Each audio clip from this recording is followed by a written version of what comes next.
திருமயம் அருகே முதியவரின் கடையை காலால் எட்டி உதைத்த எஸ்ஐ காத்திருப்போர் பட்டியலுக்கு மாற்றப்பட்டுள்ளார்.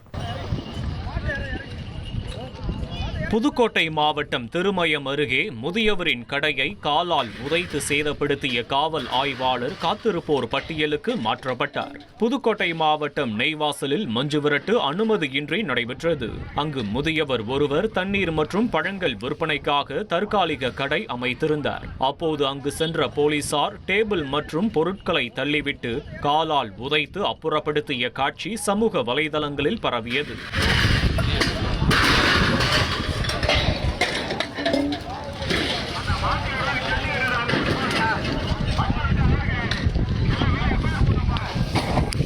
இந்த சம்பவம் சர்ச்சையை ஏற்படுத்திய நிலையில் திருமயம் காவல் ஆய்வாளர் செந்தில்குமாரை திருச்சி சரக ஐஜி பாலகிருஷ்ணன் காத்திருப்போர் பட்டியலுக்கு மாற்றி உத்தரவிட்டுள்ளார்.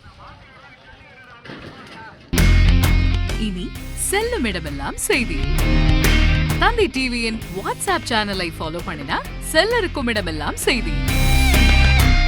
இதோ QR கோட் இப்பவே ஸ்கேன் பண்ணுங்க, ஃபாலோ பண்ணுங்க.